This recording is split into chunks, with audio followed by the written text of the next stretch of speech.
What is up, my friends? This is the Protect Connect podcast, and I'm your host, Dan Tom. Analyst is work you can find over at MMA Junkie, as well as linemovement.com. But on this here program, the Protect Connect podcast, we break down high-level MMA. That's what we're going to do here today, tonight. Whenever you're listening to this, hopefully it's before the fight, because I'm recording this Thursday afternoon. A little later in the afternoon than I thought, which, as I'm doing the math here and as I normally run, it might not come out till evening time because by the time I wrap, I'm not sure if I'm going to be able to edit this. Going to be doing my Line Movement show, which you can check over at Line Movement MMA's YouTube, as well as subscribe to my YouTube over there, Daniel Tom MMA. Needless to say, I'm going to try to keep this tight as possible, at least tight for me. We're going to be recapping the show, then we're going to be breaking down UFC on ESPN 14 from top to bottom. And I'm going to sneak in right in the middle there, probably just a quick Bellator main card picks and preview. Got a main card breakdown there for both Bellator 242 and UFC Fight Island 3, UFC on ESPN 14. Up on an MMA Junkie, of course, the UFC card will be the focus. And doubly, of course, regardless of how good to my word I will be, as per usual in these breakdown shows, you check the timestamp attached in the details show notes, whether it's on iTunes, Apple Podcasts, YouTube, or the smartphone-friendly players at the host website, mixedmartialanalyst.com, where, by the way, you can go if you want to support this show that is free, will be free, and has been free with the Amazon or on it click-throughs, as well as a PayPal donation there. Whatever you're listening to, you can check those show notes, skip to the start of the breakdown, or if you really don't want to suffer my voice, which I don't blame you, believe me, you can go to the very end where I recap all my picks and plays at the end of every breakdown episode. So without further ado, let's jump into things. Hopefully, I accidentally bit my tongue the other day. It's like super sore, of course, right? And like on my podcasting day. So hopefully that'll be my safety as far as keeping things nice and short here. So let's push on through, shall we? Yeah. So UFC and ESPN Plus 30 happened over the weekend. Not going to beat any talking points. Just going to quickly go over results. And first and foremostly admit, boy, did I get washed. You know, it's funny. Guys over at Line Movement were letting me know that I guess like one of my articles, as far as articles go, like got number one and did really well. I'm like, oh sweet, which article was it? And of course, it was the one betting sheet that wasn't a winner. And not only was it not a winner, I got washed. Went 6-6 for picks overall, which is usually a really bad sign, especially for me and my percentages. And yeah, man, I got washed. No excuses here. Not hiding from the results. You know me. I always face the music, and that's another reason why, like the fighters, I don't get too high and don't get too low. I will admit I did do some victory lapping for the Arman Saryukian, which we'll get to in a second. But I didn't go as hard in the victory lapping as people were doing for Davison Figueiredo, who I love Figueiredo, and he defeated Joseph Benavidez by submission, rear naked choke. Again, kind of like as I was telling my co-host Dan Levy, shout out to him, and again our show there, Line Movement MMA betting show. He was asking me, if you're picking a dog at plus 170, why don't you bet him? And well, folks, that's why. That's why I wasn't confident, and that's why, again, you shouldn't be confident in anything that I admit bias on, which I did for that pick, and that is exactly why I didn't bet it, because even though I go on that spiel, which I tried to be, and I'm not going to go here, folks, and I'm not trying to be that guy, nor do I consider myself that guy, and I'm never going to tell anyone how to feel, or how to cheer, or how to enjoy this fine product and sport, if you want to call it that. That is MMA, but yeah, I mean, God forbid we, stick up for the underdogs a little bit, or try to have some understanding to a human being, much less a fighter who has a lot of the chip stack against him, or God forbid we're a little sympathetic to things like head trauma, or not hang people who maybe aren't as sympathetic, but they are in the head trauma business, so they kind of have the right to be. You kind of have to be ignorant. Like, I saw people really getting upset, and people I respect too. And I forget, like, I won't call it the person that said the negative thing, because it's not my thing, and I respect them too. But I do want to give a shout out to my dude Andrew Pearson there on Twitter, and I just kind of eavesdropped on an exchange he was having with someone else I follow, and The person was clearly not a Benavidez fan, which is totally cool, but it was just like, when pressed, the reason for this person, and many people say, oh, well, he said something in the interview, and everyone keeps pointing to that one interview when we have like this whole sample size to point to for the guy's fighting career as a fighter or as a person, either way in which metric, not exactly being judged fair. That being said, that is the reward in this sport, man. Even the good guys get it the worst. You stick around long enough, you're going to get posterized. And Davison Figueiredo did like everything but like gut Joseph Benavidez in what was the Otter Pops Human Sacrifice Hour. Jesus Christ. So I agree with the point of, even though I don't feel there's anything wrong with the message that I said prior or now, I do agree that we run dangerously close, and I'm very, by the way, just if not very guilty of this, so not calling anybody out without calling myself out as per usual, but we do run dangerous of talking too much about the sad Joe V story, which should be sympathetic toward, and not enough praise to Davison Figueiredo. Now, there were a lot of people giving praise to Davison Figueiredo, almost like overly so, because, you guys know how it is, man. Athletic, finisher. Whether it's like from a betting perspective or as a fan perspective, like, people love seeing their young athletic dudes kill the old good guy. And me being contrarian, me being a fan of the good guys, me being a fan of the veterans, I'm always on the unfortunate other side, the sad side of the equation. So you got to be careful, and not you definitely want to give credit where it's due. But man, I feel like from people in the comment sections to even like fellow media members, like, people were really showing. I guess I was just really surprised at the hate Benavidez was getting. Like, whether people were like giving shit to Megan O'Leary or giving shit to Joe because maybe they have a personal beef with O'Leary, which is kind of super unprofessional. And they're both really, really nice people, for whatever that's worth. But yeah, let's just say people were showing their colors. And ironically enough, it was like MMA bettors and that betting community were like the most respectful. Like, even the ones that were like all high on Figueiredo and cashed, like, they were like, oh, it sucks for Joe B, but I cashed my bet. Like, the sensible fucking response. So it was kind of ironic. As much people like to give shit to MMA betting Twitter, like, they were the most like reasonable and like level-headed people about it. But such is life. That's all I got to say on it. We're gonna move on. Oh boy, did I bomb on this one. Speaking of ass kickings, I took a shot on Kelvin Gastelum. I picked him, and the matchup, aside from the first round heel hook, broke down how everybody pretty much saw it. As far as the two outcomes, regardless on which side you were on. I was on the wrong side, and I doubled down on being wrong by playing it. But I just, I didn't agree with the line movement, and prior to that was having some success recently in fading the public line movement. So that's kind of was my perspective there. Tough loss for Kelvin Gastelum. A lot of, again, just hindsight, we all love to pump our chest in hindsight, which is why, if you guys notice, I really try not to pump my chest or do too many victory laps for that reason. But no, there is a lot of truth in what a lot of people are saying about Gastelum. Has he beat anybody in his prime? These things are very scary. And as far as Jack Hermanson, he kind of continues that canary in the coal mine, which we'll briefly touch on as we break down UFC and ESPN 14, on fighters who admitted bravely, I might add. Again, it's very unfair, a lot of bottom feeding out there in the socials worlds, but people are very unfair and criticize anyone for coming out and admitting any vulnerability, much less mental or psychological. So that's why I always make sure to attach the descriptor as bravely, because it's deserving. And again, to counterbalance the massive stupidity, and ignorance, I should say, at the very least, out there. But again, at the same time, you got to be, honest. And if I'm, trying to be honest and non-biased and whatnot, I'm breaking these fights down. And yeah, man, it does play a factor. These fighters will admit that the performance anxieties have bothered them. But whether it's Rose or Jack Hermanson, they're going out there, they're facing adversity, and they're coming out with the win on the other side, say what you will. So, really interesting. I say that because there's two other fighters, see if they can carry the trend of getting W's, who have both publicly admitted their struggles with adversity mentally and have definitely been heaped on by the public for it, unfortunately. So we'll see how that goes.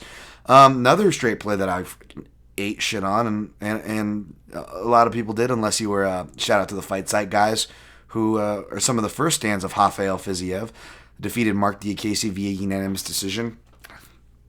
I was fucking wrong, and no doubts about it. That being said, it wasn't that I was surprised that Fiziev was a good striker. I like Tiger Muay Thai. I like his style. I was even one of the few people, folks, and I'll touch on the bios again this week, reminding that, hey, this guy's done Sambo as well. But that being said, we haven't seen it. There's a couple clips of training, but that's about it. We really haven't seen it in a fight. And Alex White wasn't a great test. And really, Mark Diakiese isn't either. However, Mark Diakiese, despite not being a noted grappler or wrestler, has always been an athlete, strong, and hit body lock takedowns, and is polished, unpolished, newer to slightly more accustomed, not veteran status quite yet, but you know what I mean. Tenured UFC fighter, that was something that we consistently saw, and we didn't really get to see too much of it. Granted, it was shut down by a lot of the straight line body work and footwork of Fiziev. But yeah, fantastic. And again, on the feet, DKC, he was going to have spinning options, which he actually did hit Fiziev with. It was just late in the fight. Fiziev was able to eat it. And hard counters, which he found in the third round and started finding his rhythm, was even able to take a couple judges' cards in that third round. Not that it mattered, but, So, again, it wasn't crazy. But that being said, how can you not be impressed with Fiziev? Although, even though most people are standing him, Dan's going to be ultra contrarian, although maybe not, because Rogan also stand this guy. So, how much? You know who I'm going to be standing here in a second. Ariane Lipski defeated Luana Carolina. Not much to say about that. The knee bar. Askar Askarov defeated Alexander Pantoja, crushing the second leg, which the first leg hit, but the second leg of the parlay.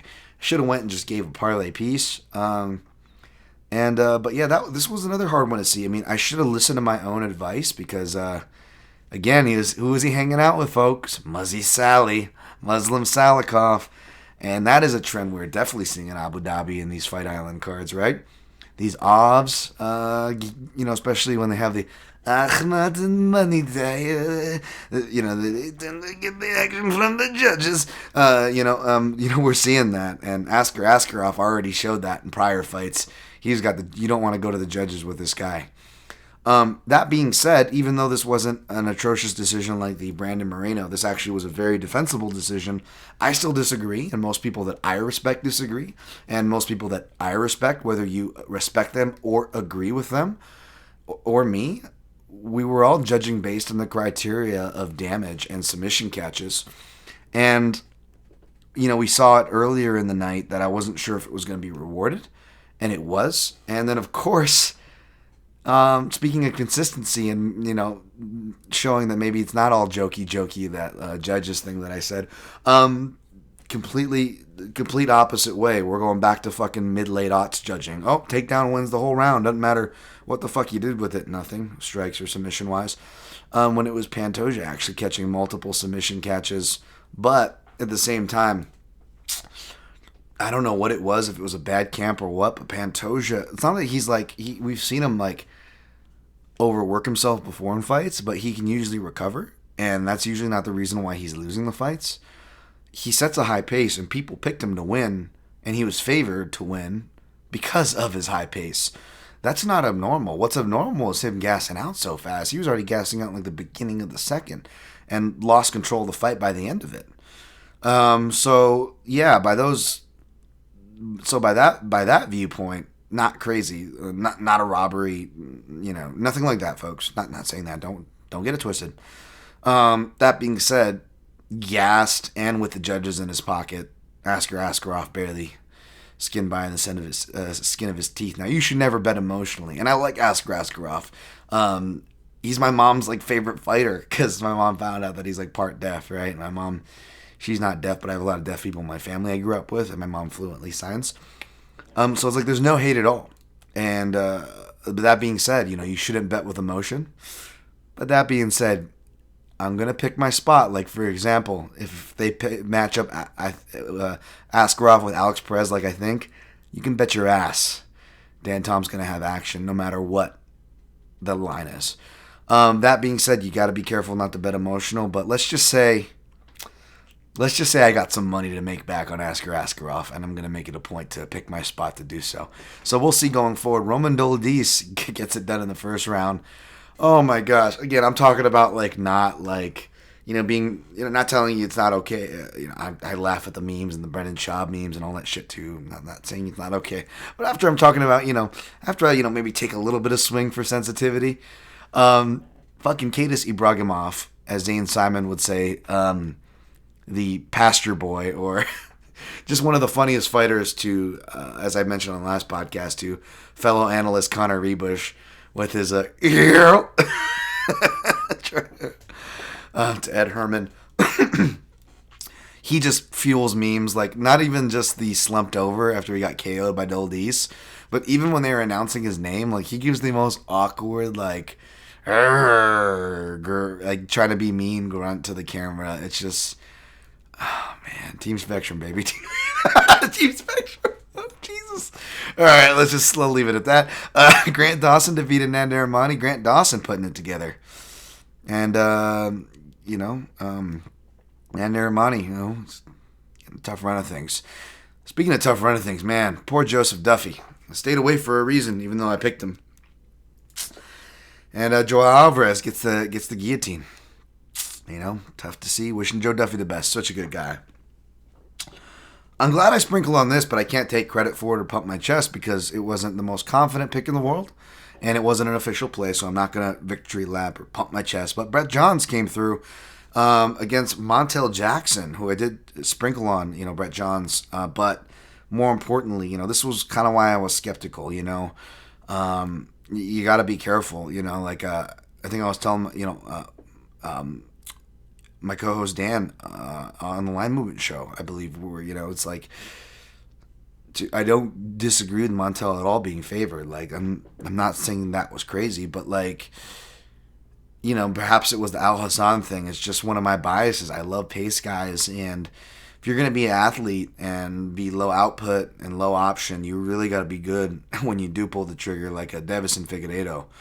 And there's a big difference between a Figueiredo and a Montel Jackson, and I'm not ready to pour dirt on Montel Jackson. I just don't think he's going to ever be anything at bantamweight. His output's way too low. He just doesn't do enough for the things he can do, from wrestling submissions to striking. He has no excuse to not be exploring more in at least two of the three, if not all three. And you're hard pressed to get him to focus and be consistent in one area. That's just not good. And we saw the bad decision making pop up from diving into guillotines and stuff like that. And the bad fight IQ. It's something that I have been a little too lax on, and it's really bitten me in the butt. So I'm trying to pay attention to that more. It could be a little bit of that, but just part of me thinks unless Montel Jackson can unlock his skills that we all think he has at 145, I either think he's a complete bust or he's just not meant for 135 and is doing himself a disservice. So I hope he goes up to 145 and we see the Montel Jackson we're all hoping to see. And good on Brett Johns, man. I love that guy. Amir Albazi defeated Malcolm Gordon via submission. Wow, what a bad pick. Again, you didn't have to. I told you there's bias, and regardless of bias or research or the lack thereof, this was not a fight that you wanted to be too confident either way. So hopefully y'all didn't go hard on Gordon. I'll be honest, I did sprinkle. End up sprinkling like I said I was good in the show. But Arman Saryukin came through, defeated Davi Hamosh via unanimous decision.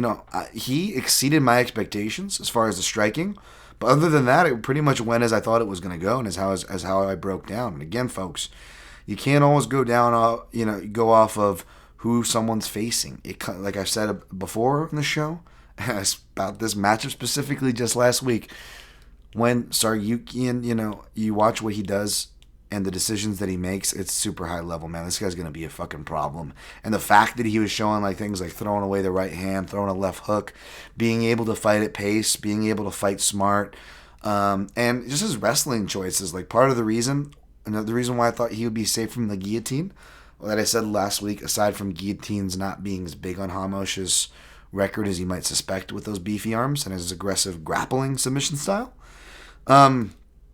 Saryukin's head placement on his singles, you can tell where he places his head. Even when he chains and looks to steer, he's very cognizant of guillotine grasps, and I really like to see that. And with his kind of freestyle wrestling translation and variation style, in my opinion, and again, like I would refer to like the Ed Gallows of the world, who hopefully Ed will do something on Armin. But like for qualifying statements on stuff like this, but in my opinion, with Saryukin's wrestling style, as long as he protects his neck and legs, he should be good. And again, with the singles, and again, not just going 3 rounds with Davi Hamosh, his third dangerous grappler in a row, UFC level dangerous grappler, I should say, in a row. But he even got his legs tested with, like, I believe a De La Riva variation, if memory serves. And he acted accordingly on that and showed the proper urgency that our boy Gastelum did not. So Saryukian, the guy who I posted on the horse earlier, that's your boy's dark horse. That's who I'm tying my boats to, and I'm high on. And I don't like the victory lap, so apologies if I did that on Twitter a bit with that guy. I really love this guy's style, and spotting these guys early on like that, always, this is before Metallica, man, before they went in Justice for All and got too cool, man. Sergey Spivak, won rights to the ice fishing hole. He defeats Carlos Felipe, who apparently, according to the guys at the MMA Analysis, the guy's training in his living room, not his garage, which I guess is an important clarification in this pandemic era. He wins by majority decision. So good on you, Spaghetti Spivak. All right, that wraps up the 22 minutes. Not too bad. Let's speed things up, though.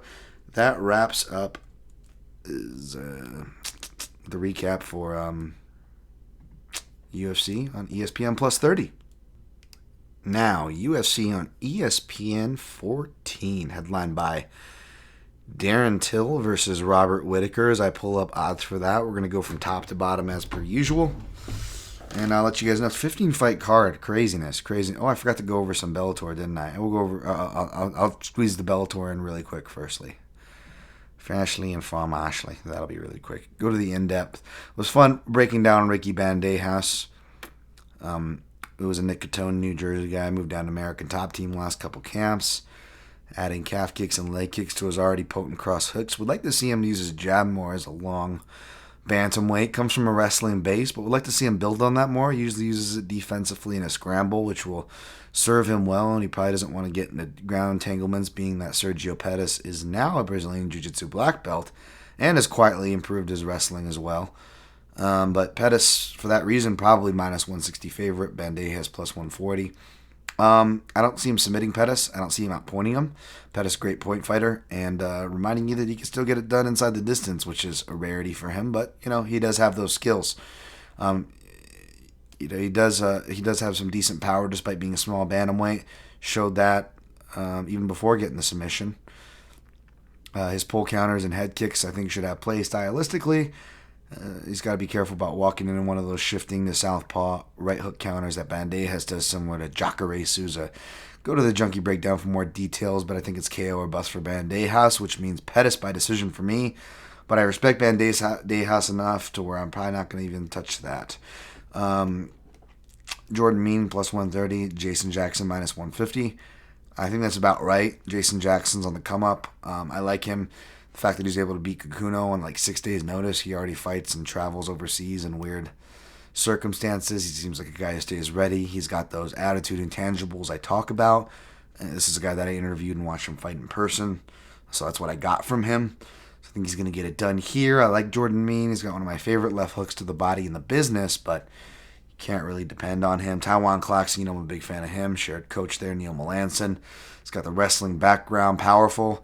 As long as he can, I don't know what his training situation. I know he gave in and decided not to coach himself, which is a good move, obviously. Maybe he had to go back to that during the pandemic. Either way, he should be able to get by J.J. Wilson. So we got Taiwan Claxon there. And Eric Pico, Big Juice, minus 750. Solo Hatley Jr., plus 525. Only thing I saw in Solo Hatley Jr. was what my dude shouts. Go give him a follow at Lord Honky Humongous, I think. There's an underscore there. At Mr. Honky. At Mr. underscore Honky. There we go. And then some interesting names on the card. So there's the Bellator breakdown. All right, UFC and ESPN 14. Sorry, 1 second. Boom, boom. 25. Yeah. We got Robert Whittaker minus 130, Darren Till plus 110. I believe this got as close as about even money at one point, and then maybe people came to their senses and separated back. Not that Darren Till can't win this fight, but you could argue that the line should be a little wider in Robert Whittaker's favor. You look at strength of competition, even stylistically, Robert Whittaker 3-0 against UFC level southpaws, but it's left hands on both sides that's going to be worth watching for. Like I say in the breakdown, it's going to be that counter cross. Is Robert Whittaker's kryptonite, in fact, high-level strikers, minus that Court McGee fight, regardless of how you score it? Or does that left hand really have play? Can he replicate what George Masvidal did? It's a very unique drop-shifting combo, but Robert Whittaker comes closest to it. So close that when if you go read my previous breakdown on Whittaker, my last write-up, I actually reference Jorge Masvidal's fight versus Darren Till, because Whittaker and Masvidal do a similar thing where they use the rear front kick and shift out of position off of it into that southpaw stance to launch overhands as well as left hooks. And then even looking closer in that fight, left hands is it's the kill shot for the southpaws. I always shout out my dude Connor in his article he wrote over Bloody Elbow.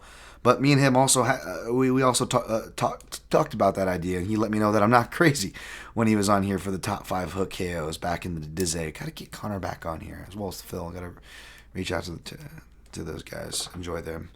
But yeah, I mean that's like kind of like the kill shot, right? Because as a southpaw, I can tell you, it's our false sense of security. We think we own that angle so hard that when someone can actually slip a fastball or a curveball around that side of the guard, boy, does it hit emphatically. See Rockhold Bisping too. See Sam Stout, Eve Edwards, etc. The left hook on the southpaw is a brutal one. Scott Smith, Kung Lee, throwaway right hand, left hook. It's a beautiful one that pops up all the time. And when you look at that Darren Till George Masvidal fight, like George Masvidal was actually hitting him with a left hook multiple times before that drop shifting one. In fact, they were pretty standard left hooks coming forward and off the counter, both from orthodox stance, which Robert Whittaker primarily fights out of, and his best shot from the orthodox stance, of course, is, yes, the left hook. He's got a very unique and long one, although it came up short against a longer, more emphatic hook in Israel Adesanya's. But looking at that finish, not just offensively, but even looking the flip side of the coin, what hurts Whittaker? Well, what hurts Whittaker are seemingly check hooks. And check hooks is something that most southpaws shouldn't and don't leave home without. In fact, we've seen, and not dissing on Luke Rockhold after the fact, but I've always said, even in his prime, he's had very limited stand-up. He literally, just check right hook was his crutch, Luke Rockhold. But god damn it, does that show you how important that punch is as far as dictating and disrupting. And the odd angle and frustrating angle it presents as a southpaw against orthodox. Darren Till barely throws his right hand. Now, he says he suffered through a lot of injuries through mid-stretches of his career, but even in recent fights where he's claimed to have more of an arsenal, which he has, and we'll get to his knees and elbows in a second, the right hand really hasn't been too much of a part of that. It's been a pawing jab, he rarely puts muster on it. And his counter cross is still going to be potent, but it's a counter cross, and he doesn't really hook it. He will sometimes, but I would argue he mixes more of the uppercut in with the cross. And then the tie kick for the southpaw double attack, which, again, that's going to be a two-way street, because not just the orthodox southpaw open stance of the mirror stance matchup, but Robert Whittaker, of course, can throw really good double attacks too, which was something that I thought could be potent when you looked at Israel Adesanya's fight against Rico Verlinden, I want to say, who was one of the guys that beat him in kickboxing. He hit that kind of over and over again. Neither here nor there, Adesanya. We saw the outcome of that one, right? But I'm just saying, Whittaker's got that double attack as well. So, and then you factor in, even though I'm one of the ones that have been saying for a long time, Darren Till's underrated wrestling, counter wrestling, the lucha libre. background. I think they're going to nullify each other, but yeah, Robert Whittaker's got the ground edge. I think he's the better wrestler, and he's the Brazilian Jiu-Jitsu black belt. So should it go there, he should have the edge. For those reasons, I should probably play Whittaker. And I was thinking about it, man. If it was going to go to plus money or even, holy crap, I'll probably have to autoplay it. And I could justify a play at 130. I haven't yet. I'm not saying I will. You do got to wonder where Whittaker's head's at. However, for me, unless it's a chin issue, I think we're potentially putting too much into this. The guy's 28 years old. And I know his mileage doesn't match up to age. And I know and agree that mileage is much more important than age and other on-paper numbers in MMA. That being said, unless that translates into his chin being gone or the bottom dropping out in that way, I think he's okay because kind of like I portended to, and this is one of the fighters why, and I'll touch on it here, fighters with these admitted, mental struggles that, whether it's the bottom feeders on Twitter or... And I don't blame you gamblers, you got to look for your angles. I'm not hating on you, but God, do you gamblers, you love fucking old people facing athletes. Like, you guys get so stiff over there. Like, oh, I don't care how much money juice I got to lay. I'm going to fade them. Like, that is one thing the MMA gamblers love. And then they also love people who admit any type of, yeah, I've had mental struggles. Weak motherfucker, fade. Oh, no, fade. Like, that feels like the two angles. Like, I'm not hating y'all. I'm a fucking degenerate too. I swim in the same pools as you guys. I'm no better. Don't take it like that. I'm just busting balls here, folks. And be honest. There's a little bit of truth to it as well. But you know what I'm saying? Like, we love jumping on those angles as bettors. But again, folks, okay, fine. Let's look at angles. Let's look at trends as bettors. And I don't know how much leg and stock you want to put into it. I'm certainly not telling you to put a lot, much less run to the bank with it. But yes, male to female, turbulence or not turbulence, we're seeing the fighters that admit to mental falters having good performances and getting the wins. So less media, less crowds, both of which Robert Whittaker does not like. You know what I'm saying? Like, I think we get a great performance from him. You know what I'm saying? Like if Nick Diaz anywhere close to his prime were fighting, I'd be like, fuck yeah, dude. This guy is, going to have to be dealing with so much less social anxiety. He's quarantined in a bubble, and then he's going to go out there in a quiet arena like it's a sparring session and just talk shit to his opponent. You know what I'm saying? These are, obviously Robert Whittaker, not a Diaz brother, complete opposite. But I'm just saying, if we're going to look for angles, you know what I'm saying? It's not one you need to bet on, but I do think it's one you need to respect, and at least, the very least, worth mentioning here. So I'll take Robert Whittaker, and I wouldn't be surprised if I play him, especially if the line either goes lower or I'm doing well in the evening. Not telling you where to put your money. Check for my betting sheet this week at linemovement.com. Hopefully I won't get washed like last week. I was due for a losing. I'm surprised I didn't lose on all three cards, man. I mean, I'll tell you. So let's see if we can bounce back there. Speaking of bounce back, Antonio Rogerio Nogueira is going to try to bounce back from an 0-2 scoreboard deficit to Mauricio Shogun, who a minus 185 favorite Shogun is, and Little Nog plus 160. Yeah, I went back to watch both fights for fun, and subsequent since. By the way, who 4-3 against UFC level southpaws, or as my Al Pacino would say, hoo-ah! I think he's going to go 5-3 here. Both matches kind of went the same. It's crazy. They go over such a crazy time span, but all the matches went exactly the same. You've got Nogueira hurting Shogun early, and Shogun having to wrestle and come back with strikes late. So I could see the same thing happening here. However, the difference is Shogun's has lost his athleticism since his knee surgeries. Shogun hasn't been fighting with athleticism for a decade. Shogun has been getting rocked in pretty much every fight and having to come back, win or lose, for almost a decade. Whereas Nogueira, he's not synonymous for taking the beatings as his big brother.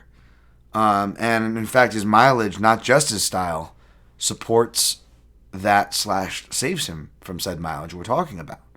However, doesn't look like that. and I'm not even talking about the Anthony Johnson fight, but like from then on, I mean, the dude just from his gait, his movement, I mean, it looks like, a bunch of termites got let in and just like, now he just crumbles when you touch him. Timing, the things that his game relies upon, I don't think his hips are going to be the same to defend the takedowns. So even though I could see a decision again, I actually think Mauricio Hua gets the knockout at the end of the first round after a firefight. But I'm not willing to bet on it. I feel like this is dog or pass territory because my heart's going to be a Little Nog. Y'all know I'm a Southpaw Little Nog fan. Next fight, this is a fucking dumpster fire of both interest as I want to bet, but also like it feels like a big stay away as well. Alexander Gustafsson now minus 345, Fabricio Verdum plus 285. So my pick here is Gustafsson. That was my official stat picks for Junkie, so I want to stay consistent with that. But this is definitely dog or pass. I don't blame anybody for taking a shot. I'm probably going to be doing a degenerate sprinkle, but I got scared away from both picking and playing Verdum, and that should be somewhat meaningful coming from me. No, not because I'm an authority. No, not because I'm smart. I definitely don't claim to be either. I'm not. But y'all know I'm a big Verdum fan, and I've made some of my biggest cashes on Verdum spots. He's crashed a lot of hype trains from Travis Brown and even Cain Velasquez, and I was on both of those, baby. But he's been a very big inconsistent letdown. Since he submitted Cain Velasquez for the title, he's only scored one submission against a last-minute Walt Harris, who took the fight the day of. And no offense to Walt Harris, not now, nor especially then, has ever been a ground fighter. And aside from that, Verdum has won, lost, been so inconsistent, has hit so many takedowns, has had so many what would be game over positions for him in the past in what is a game over submission fighter who me and many have been hailing for years, and he's made us look good when he submitted Nog and Kane and these other guys. He proved us right who were saying, no, dude, Verboom, baby. Back when those days where he was, in shape enough where he was, the UFC 80 rapid fire days, right? When Verboom was wearing the tight shorts and the accentuated cup. Dan, why are you focusing on that? The point is, this is a different Verdum. He's less big cock guy. He's less confident. He's less enhanced, maybe. He's more Verdum, right? He's making all these questionable decisions and questionable decisions that have cost him. And that's honestly what scares me away here. But at the same time, Alexander Gustafsson, we've seen him winning fights, losing fights, or staying competitive in fights, absolutely combust. Once, not so much a fight hits the floor, but once it's secured on the floor. And that's very troubling too.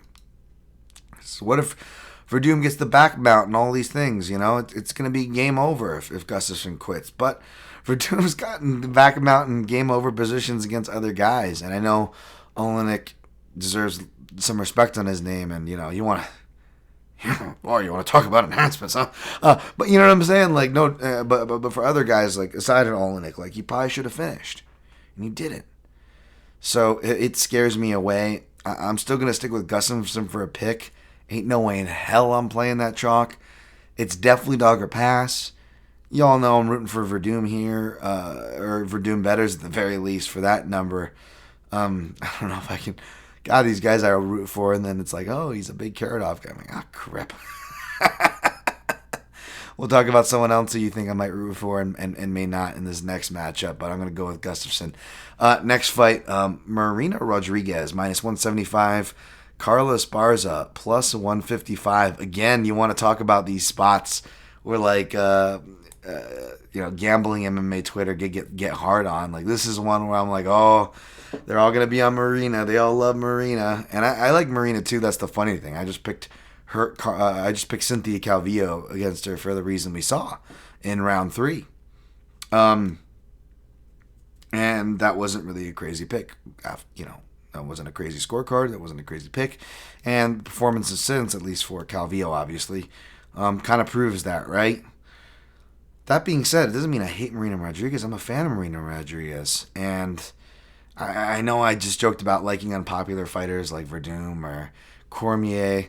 And then, of course, just like Cormier, after I will, be a real kind of hipster, I'll be like dual super layered hipster where I'll be like contrarian to the contrarian and pissing people off by liking DC, but then DC will say a bunch of stuff like that I disagree with about fighter pay.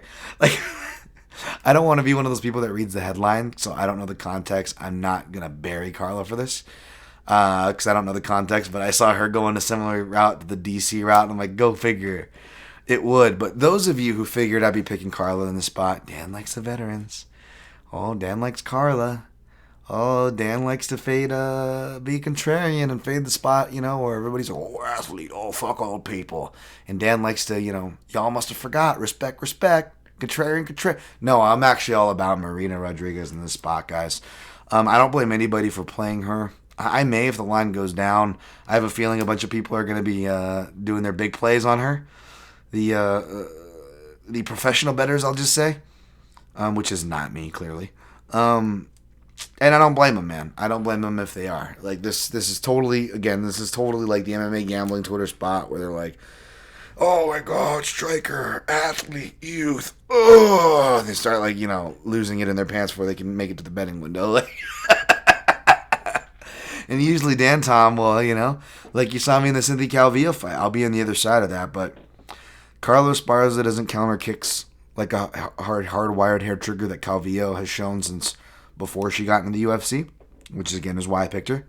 Carlos Esparza doesn't do that. Carlos Esparza, like Calvillo, stays on the outside, which is also bad, except unlike Calvillo, when Carlos Esparza does finally start pressuring it on, like she was forced to in the Michelle Waterson fight, because she could have been, and very well maybe should have been, down, right, on the scorecards, depending on how you want to argue it or look at it.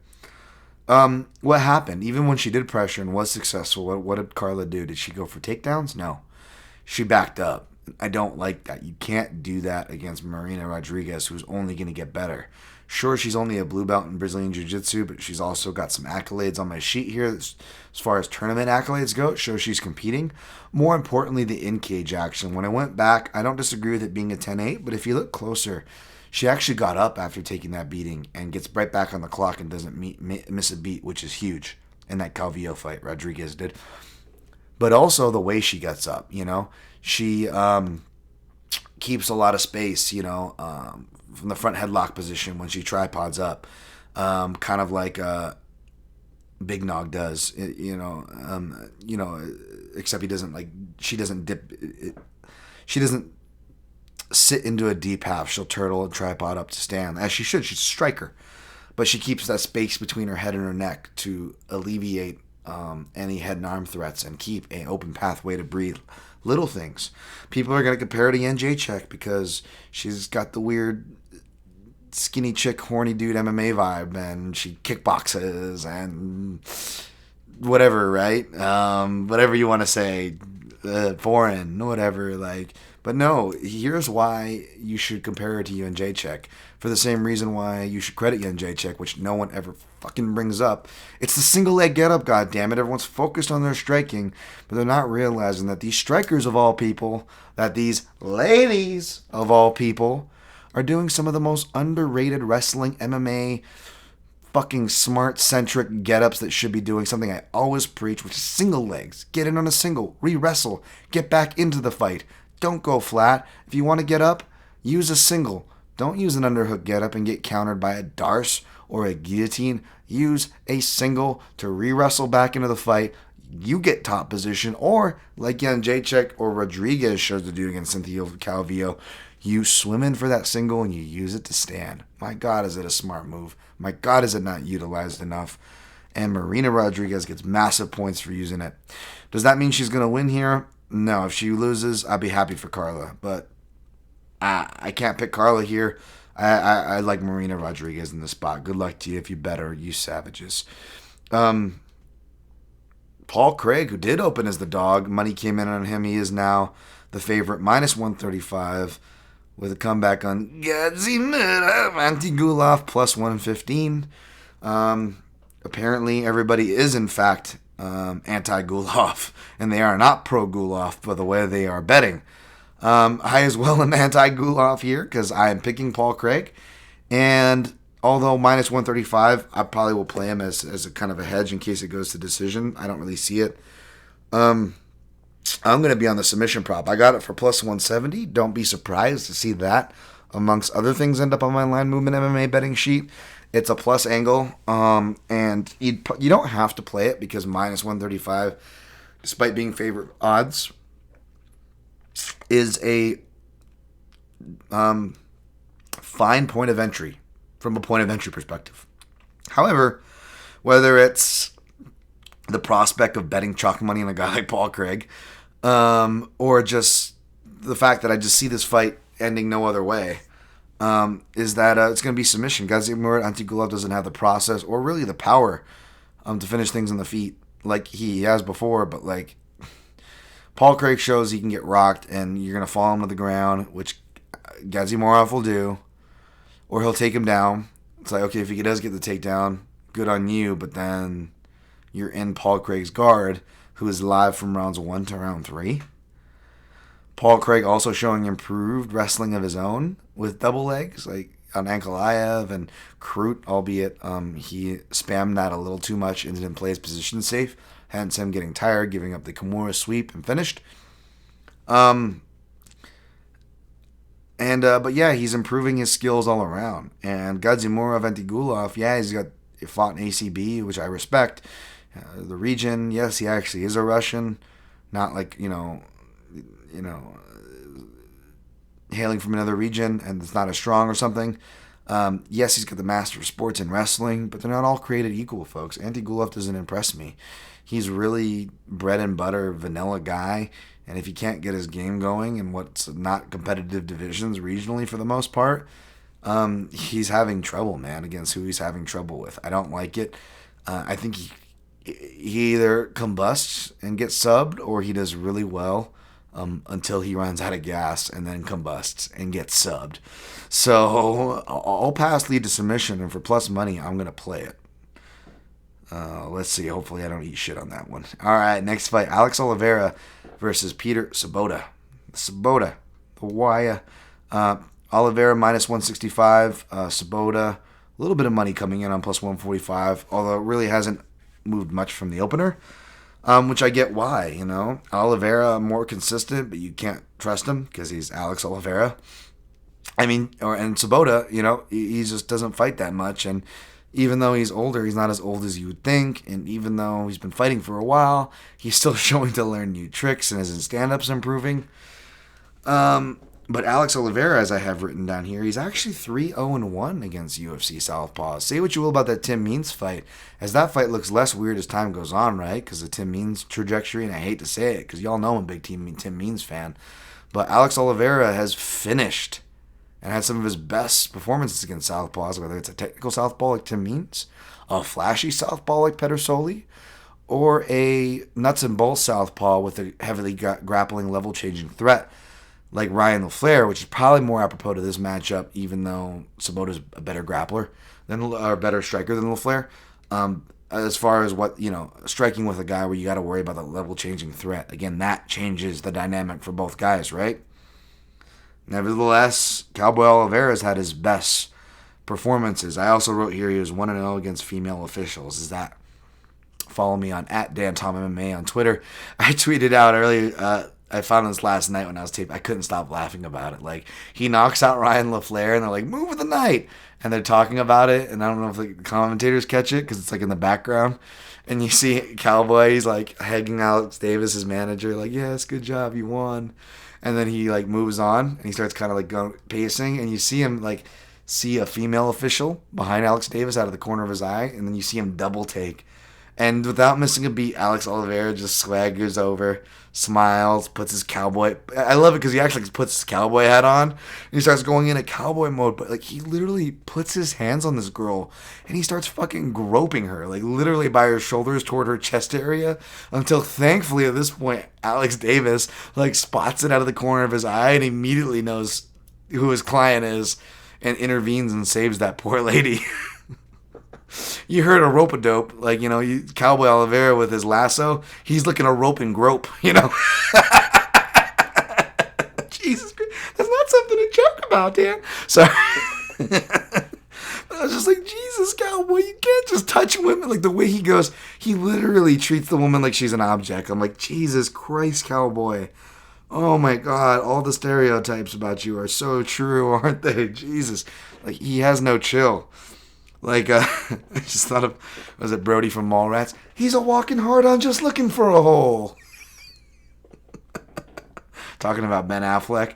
Like, that is Cowboy Oliveira. Who did I compare Cowboy Oliveira to? He looks like, the Brazilian version of,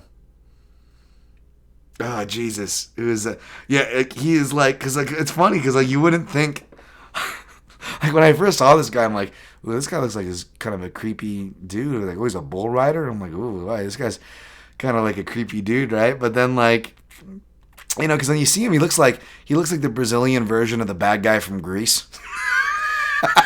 Wow, Dan, that was a super relevant reference.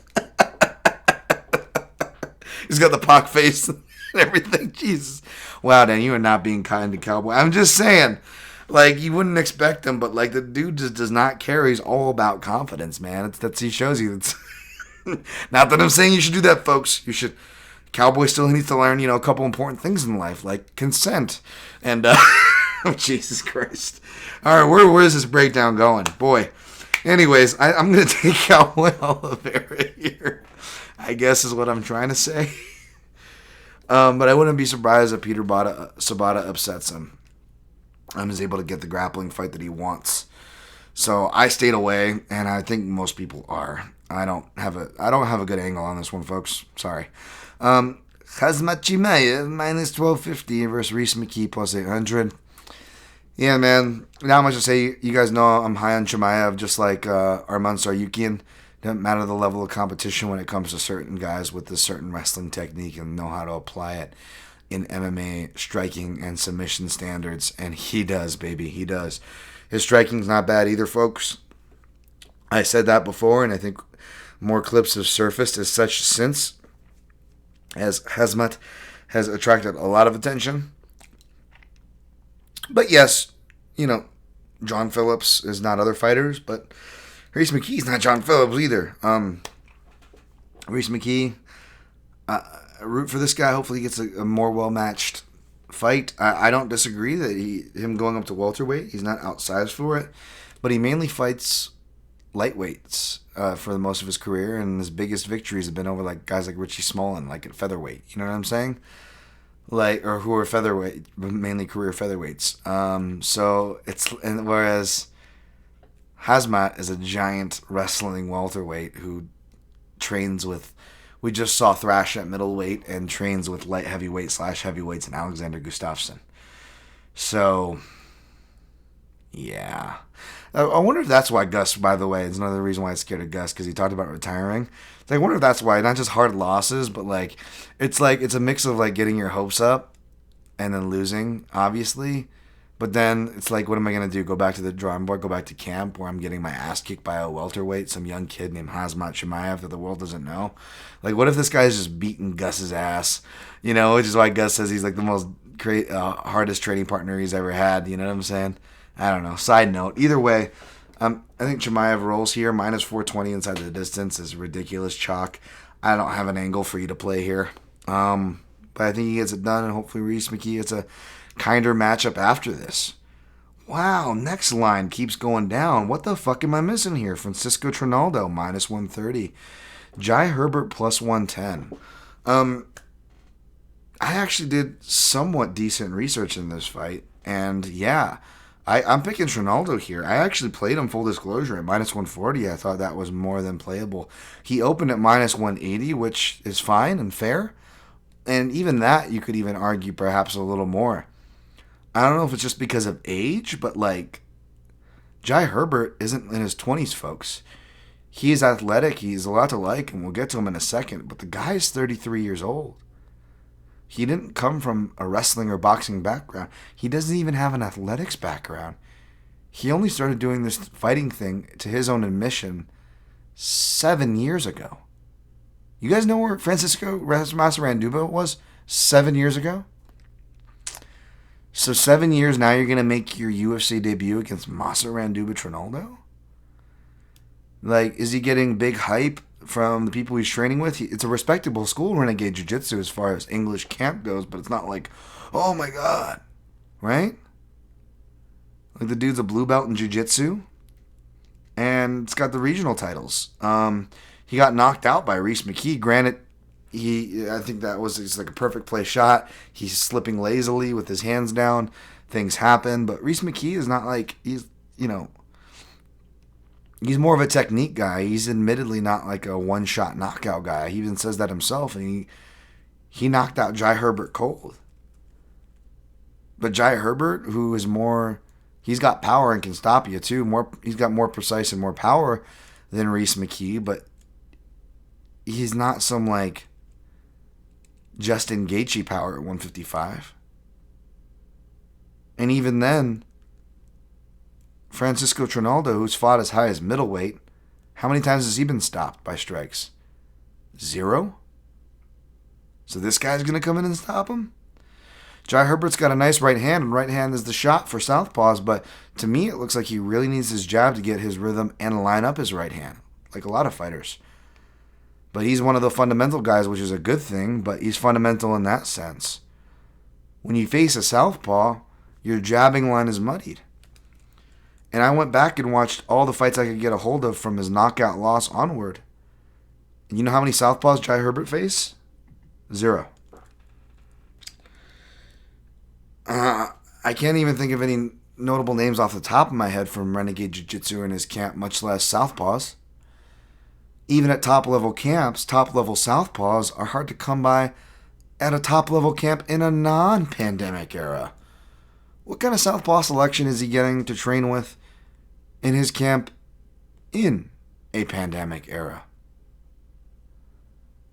Against a guy who can counter, can out-wrestle him.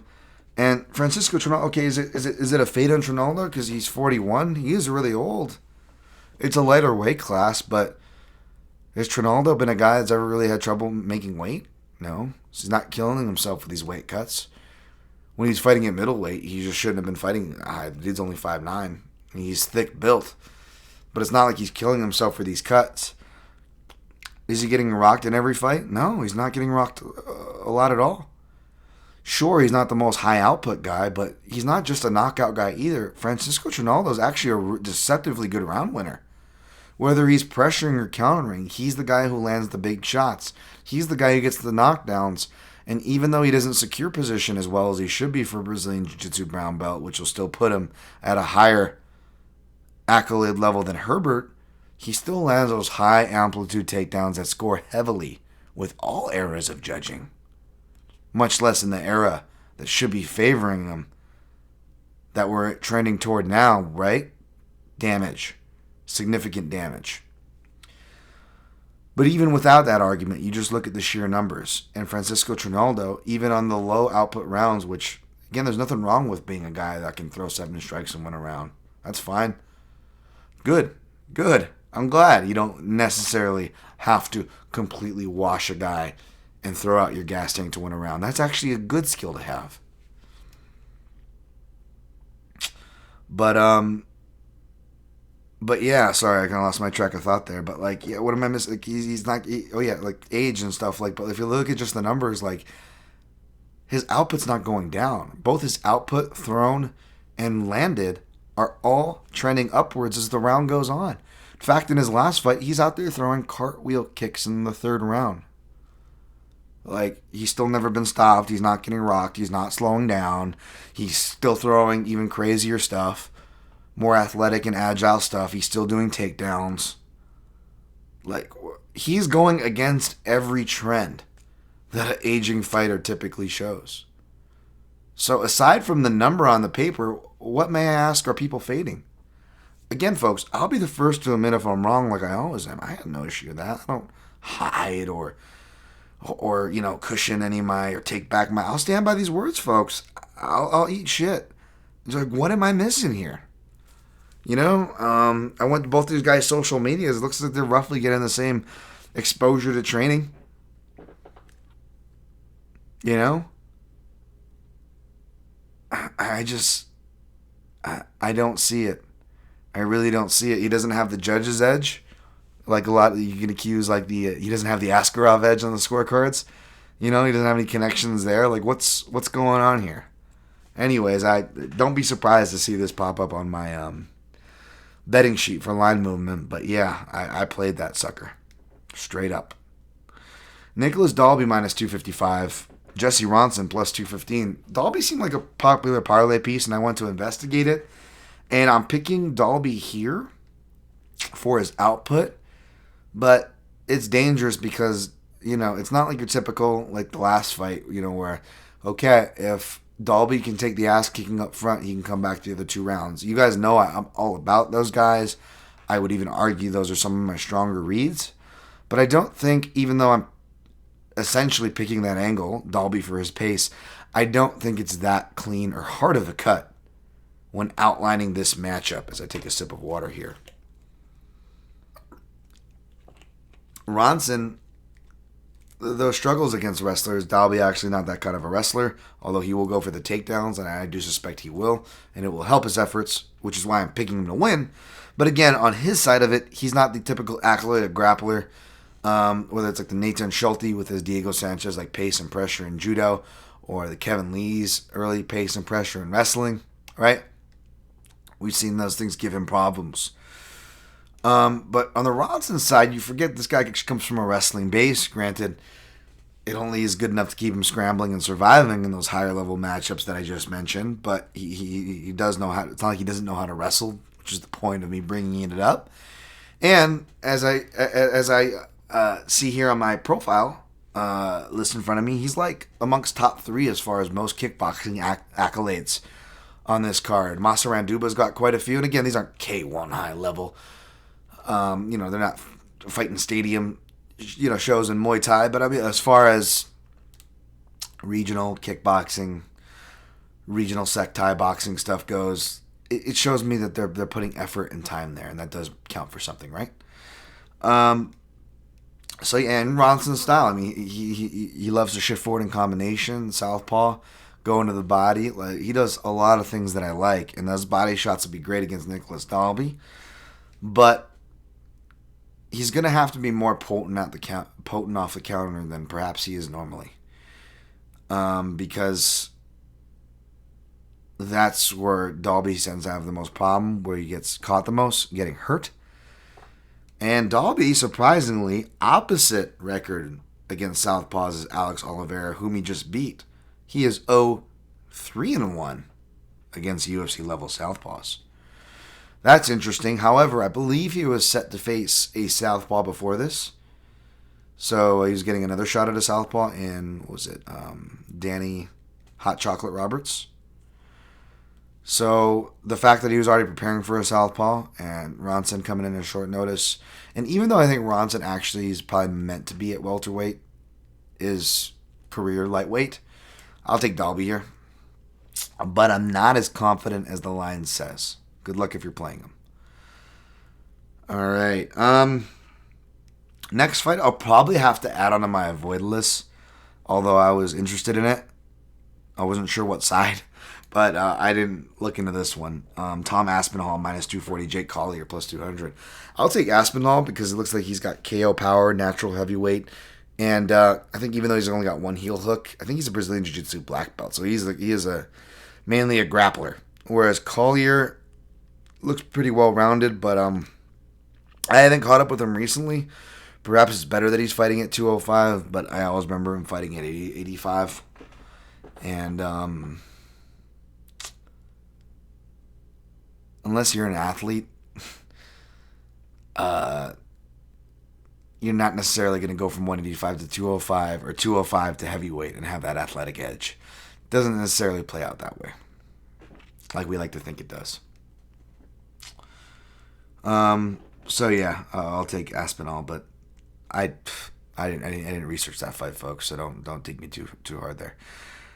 Next fight did look into a bit. Masvar Evloev minus 200, Mike Grundy plus 170. That was more Scottish than it was Northern England, wasn't it? But anyways, yeah, this is interesting, man.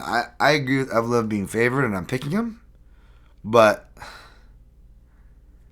I just can't for that price, man. The wrestler versus wrestler matches are weird. Like, for one, are either guys going to shoot? I think Evloev will because he's a pace fighter. I think Grundy could be a guy who maybe looks to strike more. Maybe he's falling in love with his hands. He does have some power.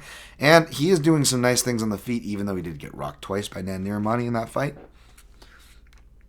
But he is doing some nice things, like throwing away the right hand and landing the left hook.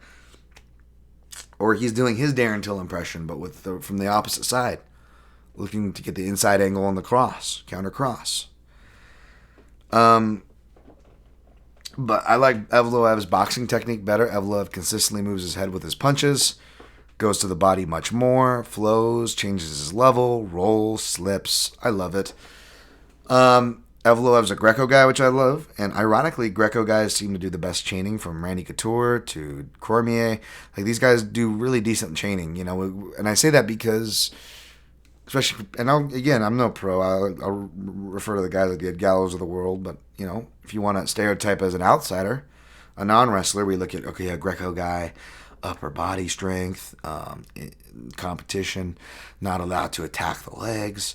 That sounds like they're a more limited wrestler. Not necessarily. Evloev can change levels, offensively, defensively, in the open against the cage, can chain off singles. Whereas Grundy, of course, can do it. He is a freestyle wrestler.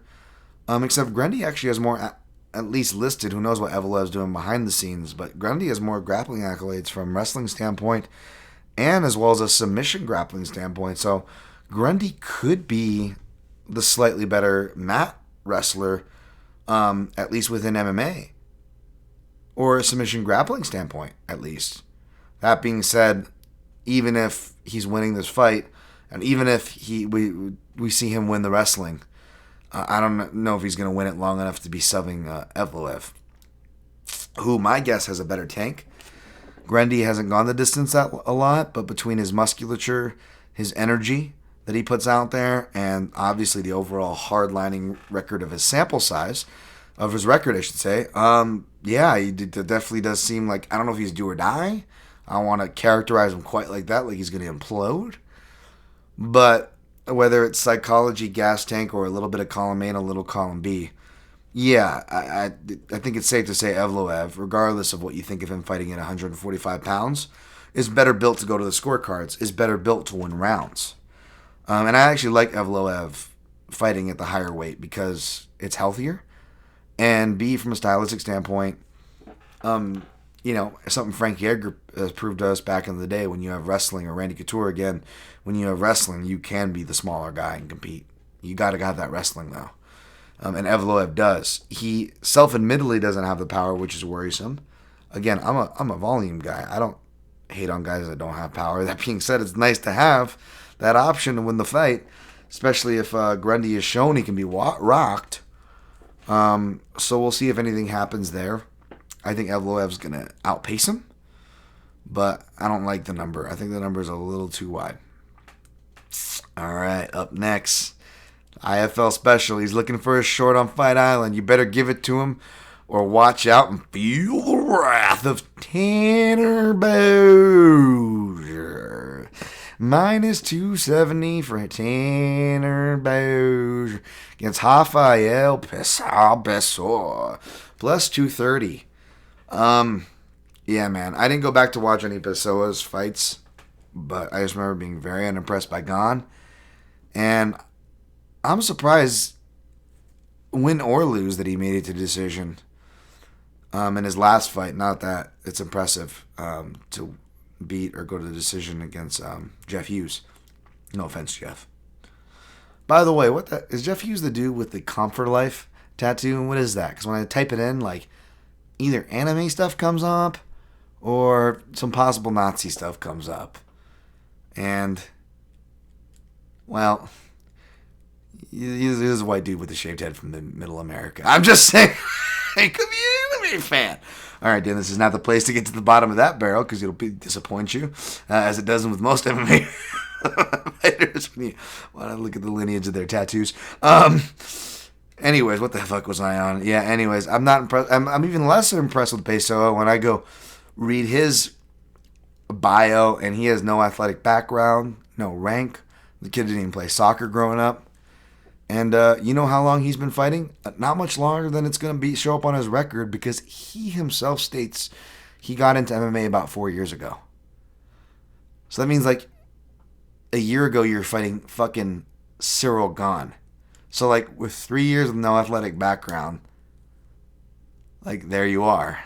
That is the heavyweight division, folks. And that is this day in MMA. So make of that what you will. I like Tanner Bozier all day. Tanner Bozier, I didn't realize he's got a karate black belt. I think Kyokushin, which kind of makes sense that, now that he's finding his, Canadian, a lot of good kickboxers, and now he's getting more used to his style, more comfortable. We're seeing him sit down on his punches more. So if he combines that heavyweight power, I know he's a smaller heavyweight, with that in and out movement, which makes much more sense now. Yeah, man, I like the deceptively athletic Bozier. Tanner Bozier. Hedgehog haircuts with Tanner. Dan Whitey, this guy, he seems like a really cool guy, and I'm sitting there making fun of his name all the time, which sucks. Hopefully, I like you, Tanner. Hopefully, didn't take that the wrong way. God damn, it's such an IFL name. Everything about him is IFL. Dan, get over it. I'll take Tanner Bozier here. I was looking at him to parlay with somebody, because he is one of the only minus 200 peoples that I actually get behind. But, yeah, I don't know, folks. But there's a parlay piece if you want it, I guess. I think Tanner Bozier rolls. Piani Kianzier, minus 160 versus Besh Correa, plus 140. Speaking of bios, I always laugh. I always forget that Besh Correa has purple belt in Kung Fu in her bio. Betch is probably the live dog here. I didn't look into it. But I'm going to go with Penny Kianzad. I just like her athleticism and boxing process more. Though I think if Betch tries to bully and play her head games, I actually probably wouldn't do her a disservice from a winning standpoint. Try to get in Kianzad's head, because, they say when someone likes to be the bully, don't let him be the bully. So we'll see if that aspect plays out. But off memory, I think the line's about right as the boxing process. For me, I'll go Kianzad. But I have no place here. Avoid list. Also on the avoid list, Ramzan Ameev, minus 430. I think he's going to roll here, to be honest, but that's just anything over minus 4-1 is stupid in this spot. Nicholas Stoltz. I can't remember what's on Stoltz. I don't think it's anything higher than a blue or purple belt in Brazilian Jiu-Jitsu, if it even has a rank, and it's pretty much just regional titles. But this looks just kind of like a kind of lanky, janky European guy. You can kind of do a little bit of everything.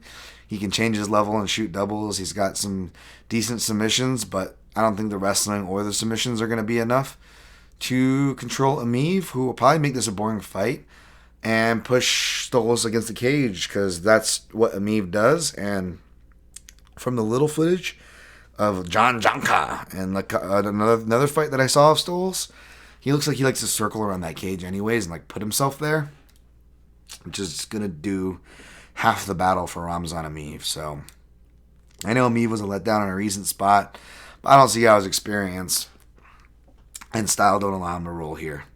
I'll take Ameev. Lastly, wow, so long fight. Nathaniel Wood, minus 430 versus John Castaneda, plus 345. This is also on my avoid list, mainly for the width of the line. And I think that Castaneda is much more livelier than Stoltz, despite them being lined the exact same.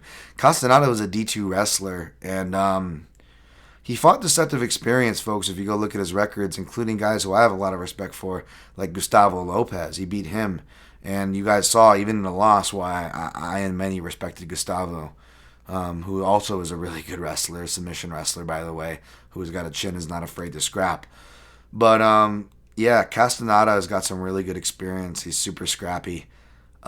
He's going to be a better wrestler than Wood. I think the line is off, but I do like Nathaniel Wood. I like his trajectory as well. I do like him in the spot. I think John Castaneda is also taking this on a bit of short notice, which could be a little bit of it. But so is everybody. Everyone's got weird camps. I'll take Nathaniel Wood, but that is also on the avoid list. All right. How did we do there? 150. Not too bad considering all we covered, right?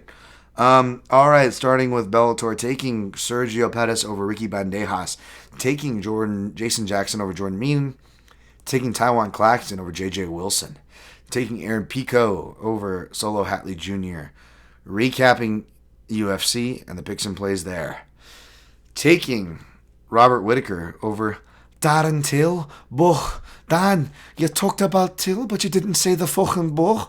Boch, your favorite pre-fucking secretary. Boch, that was for Aaron Bronstetter. He loves the Boch. Now, hopefully, all you hear, Boch, I think he's good. Boch. Anyway, taking Robert Whittaker over Darren Till.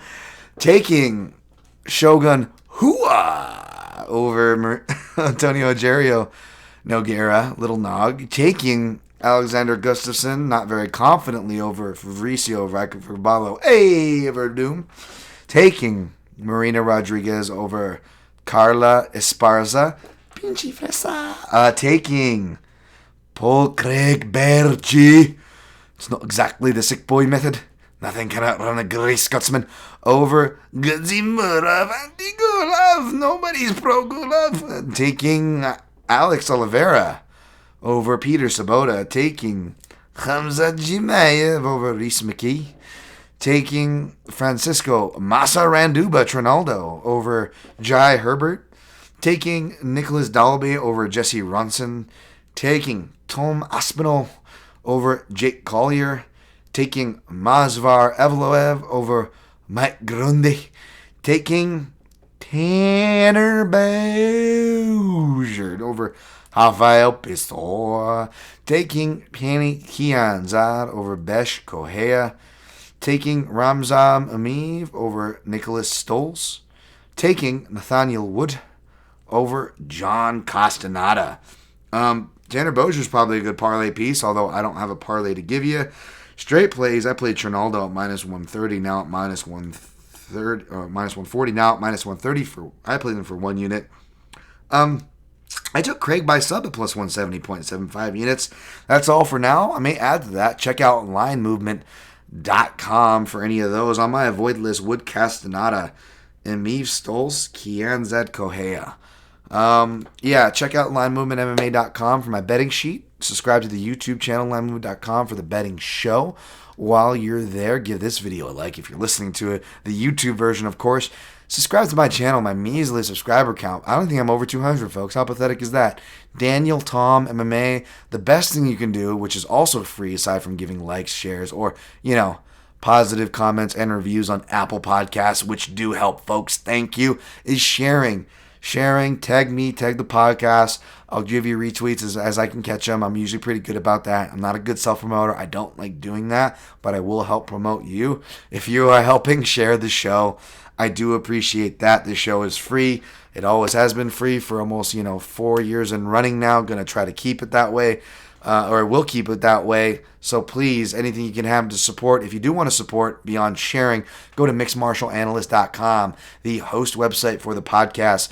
The banners for click-through if you're an Amazon or Onnit shopper. It doesn't cost you anything. You just click through the banner, do your shopping. A small percentage goes back to the show.